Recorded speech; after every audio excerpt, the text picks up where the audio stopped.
स्वागत है। आज हम बात करने वाले हैं सेल्फ डिसिप्लिन यानी आत्म अनुशासन पर। इसके लिए हमने कर्टिस लियोन के काम पर आधारित एक यूट्यूब वीडियो का सारांश देखा है। और देखिए, ये शब्द सुनते ही कई लोगों को लगता है कि अरे ये तो बड़ा मुश्किल है, बोरिंग है ना। पर असल में ये वो अंदरूनी शक्ति है जो हमें अपने लक्ष्यों तक ले जाती है। तो जो हमारा स्रोत है वो कहता है कि असली मुश्किल बाहर नहीं, हमारे अंदर ही है। मन आराम चाहता है और शरीर वो पुरानी आदतों का गुलाम है। तो आज हम इसी स्रोत से कुछ तरीके, कुछ रणनीतियां समझने की कोशिश करेंगे, कैसे इस अंदरूनी रुकावट को पार करें और सेल्फ डिसिप्लिन बनाएं। देखते हैं इसमें क्या मिलता है। अच्छा, तो सबसे पहली बात जो स्रोत कहता है वो है अपना क्यों ढूंढना। मतलब आप ये सब कर क्यों रहे हैं, वाई। उसमें एक बास्केटबॉल प्लेयर एस का उदाहरण था। अनाथ था वो। उसका क्यों सिर्फ खुद को साबित करना नहीं था, बल्कि उन सबको गलत साबित करना था जो उसे कुछ नहीं समझते थे। लगता है कि अगर ये क्यों मजबूत न हो तो फिर अनुशासन का कोई मतलब नहीं रहता। बिल्कुल, ये क्यों ही तो समझ लीजिए फ्यूल है, ड्राइव है। और इसे ढूंढने के लिए स्रोत दो बातें बताता है। पहला, विजुअलाइजेशन, मतलब मन में एकदम साफ तस्वीर बनाना कि आप क्या बनना चाहते हैं, सफलता कैसी दिखेगी, महसूस करना उसे। दूसरा, अपने क्यों के पीछे की वजह को समझना। इसके लिए दो लिस्ट बनाने को कहा है। एक में लिखें कि अनुशासन से क्या मिलेगा, फायदे क्या हैं, और दूसरी में कि अगर अनुशासित नहीं हुए तो क्या नुकसान होगा।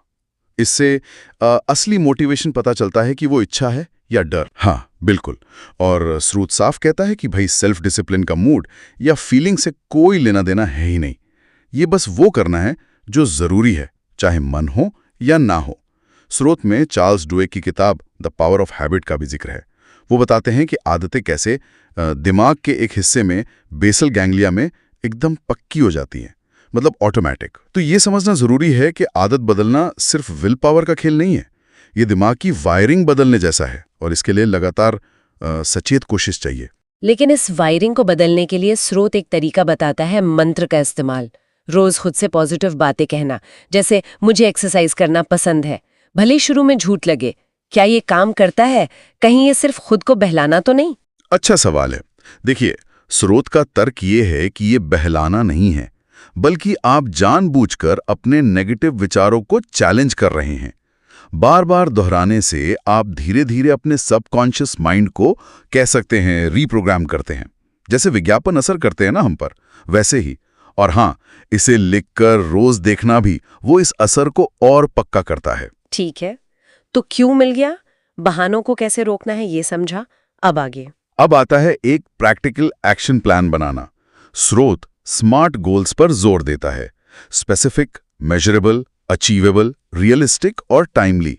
मतलब लक्ष्य एकदम साफ हो, जिसे नाप सकें, जो किया जा सके, असलियत के करीब हो और टाइम बाउंड हो। प्लान बनाने से क्या होता है कि दिमाग को एक दिशा मिल जाती है, फिर वो भटकता कम है। और इस प्लान में सिर्फ ये नहीं कि क्या करना है, बल्कि ये भी सोचना चाहिए कि क्या गड़बड़ हो सकती है ना, और उसका हल क्या होगा।